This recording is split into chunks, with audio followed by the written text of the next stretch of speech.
Good morning. आज हम Hobbs के विचारों के बारे में बात करेंगे कि हॉब्स ने कौन कौन से राजनीतिक विचार दिए हैं जिनको राजनीतिक विज्ञान के दृष्टिकोण से पढ़ा जाना चाहिए। सबसे पहले हम बात करते हैं हॉब्स की, तो ये एक समझौतावादी विचारक था। समझौतावादी यानी कि ये मानता है कि जिस समाज का या राज्य का निर्माण हुआ है वो समझौते के माध्यम से हुआ है। किसके माध्यम से हुआ है? समझौते के माध्यम से हुआ है। तो ये कुछ विचारक थे जो आधुनिक युग की शुरुआत में आए थे, 16वीं 17वीं शताब्दी के अंदर। हॉब्स, लॉक्स, रूसो, ये सारे समझौतावादी विचारक कहलाते हैं, जिन्होंने राज्य को एक कृत्रिम संस्था माना है।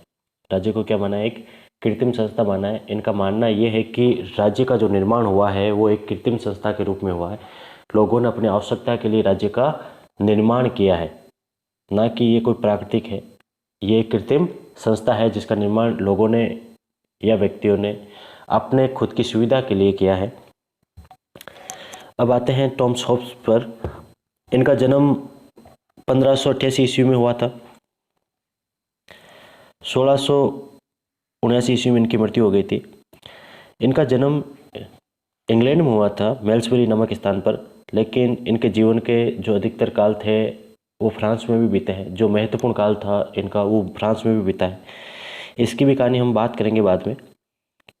पहले थोड़ा बहुत इनके बारे में चर्चा कर लेते हैं। जब हॉब्स का जन्म हुआ था तो इंग्लैंड के अंदर गृह युद्ध की स्थिति चल रही थी, और दूसरी ओर एक तरफ तो गृह युद्ध चल रहा था इंग्लैंड के अंदर, दूसरी ओर आपके इंग्लैंड के ऊपर स्पेन ने आक्रमण भी कर दिया था। तो इसकी वजह से क्या था कि पूरे इंग्लैंड पर एक भय का माहौल था, एक डर का माहौल था कि एक गृह युद्ध चल रहा है किसी देश के अंदर, फिर बाहरी आक्रमण भी हो रखा है।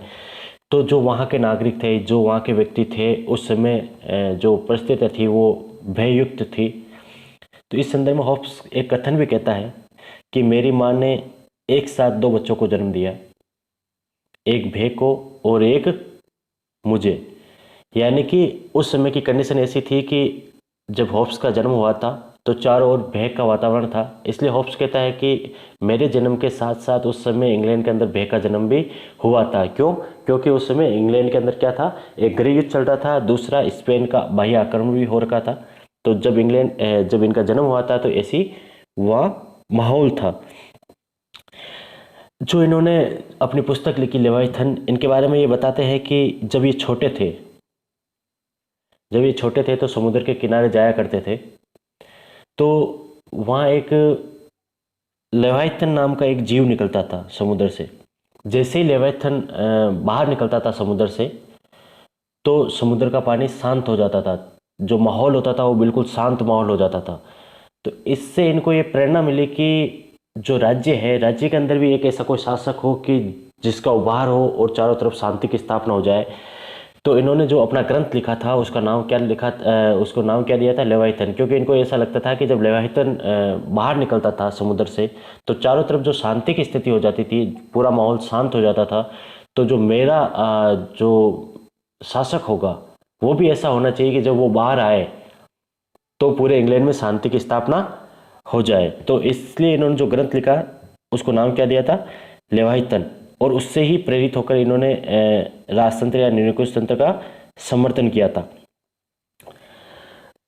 जब ये ग्रंथ लिखा था लेवाइथन, तो ये गुमनाम लिखा था, मतलब कि इन्होंने अपना नाम नहीं लिखा था। ये गुमनाम अवस्था में लिखा गया ग्रंथ था कि ठीक है, किसी ने इसका नाम नहीं लिखा, मतलब कि हॉब्स ने अपना नाम नहीं दिया था इसको।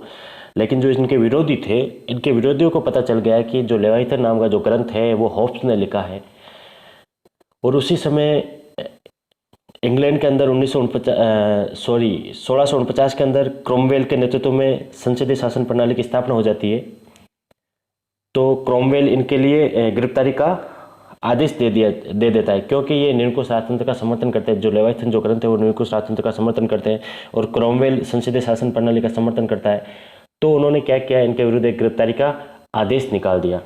तो इन गिरफ्तारी से बचने के लिए ये फ्रांस भाग जाते हैं और उससे ही प्रेरणा लेकर इन्होंने जो आत्मरक्षा का जो अधिकार है वो प्रदान किया। कि भागने का अधिकार प्रत्येक व्यक्ति को होना चाहिए। यानी कि जब समझौता भी करता है तो उसके अंदर भी जब हम बात करेंगे सामाजिक समझौते की, आगे जब इनके विचारों की बात करेंगे तो देखेंगे कि जब ये सामाजिक समझौते की बात करते हैं तो भी उसमें एक अधिकार देते हैं भागने का या जीवन का अधिकार, जीवन रक्षण का जो अधिकार है वो देते हैं। तो कहीं ना कहीं ये इनके साथ इनकी परिस्थिति भी थी कि जब इनके विरुद्ध गिरफ्तारी का आदेश निकाला गया था क्रोमवेल के द्वारा, तो ये भागकर कहाँ चले गए थे, फ्रांस चले गए थे। तब इनको ये लगा कि ये अधिकार तो कम से कम व्यक्ति के पास होना चाहिए, भागने का अधिकार तो कम से कम व्यक्ति के पास होना चाहिए, या अपनी आत्मरक्षा का जो अधिकार है वो तो कम से कम उसके पास होना चाहिए। तो वहीं से प्रेरणा लेकर इन्होंने आत्मरक्षण का जो अधिकार है उसका पक्ष रखा। लेकिन जब फ्रांस में ये रह रहे थे तब इनको चार्ल्स द्वितीय को शिक्षा देने का अवसर प्राप्त हुआ। इन्होंने चार्ल्स द्वितीय को शिक्षा यानी कि शिक्षा दी थी, और वही चार्ल्स द्वितीय 1660 के अंदर ब्रिटेन का राजा बन जाता है। जब ब्रिटेन का राजा बनता है चार्ल्स द्वितीय तो वो होप्स को अपने दरबार में एक अच्छा पद देता है, जिससे होप्स का जो आखिरी जीवन है वो सुखमय हो जाता है। लेकिन फिर भी जो चार्ल्स द्वितीय, वो भी कई बार, एक रोचक बात है कि चार्ल्स द्वितीय कई बार होप्स पे कमेंट भी करता है या व्यंग्य कसता है कि यहाँ एक ऐसा भालू भी आता है जो छेड़ने पर डांस करता है। यानी कि वो होप्स के बारे में कहीं ना कहीं सहानुभूति होते हुए भी कहीं ना कहीं होप्स की जो चतुरता थी उस पर व्यंग्य भी कसता था। अब होप्स के जो प्रमुख पुस्तकें हैं उनके बारे में हम चर्चा कर लेते हैं कि कौन कौन सी इनकी प्रमुख पुस्तकें हैं। इनकी एक मुख्य पुस्तक है लेवाइथन, जिसके बारे में हमने चर्चा कर ही ली थी।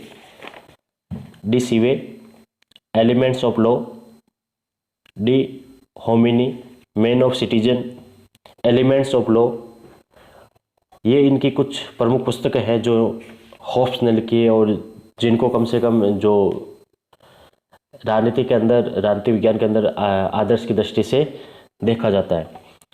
अब इनके जो प्रमुख विचार है उसकी चर्चा करते हैं कि इन्होंने किस किस क्षेत्र में प्रमुख विचार दिए। इनका जो मुख्य जो मौलिक विचार है वो वैज्ञानिक भौतिकवाद है। इनके अलावा इन्होंने मानव प्रवृत्ति के बारे में बात की कि मानव की प्रवृत्ति कैसी है।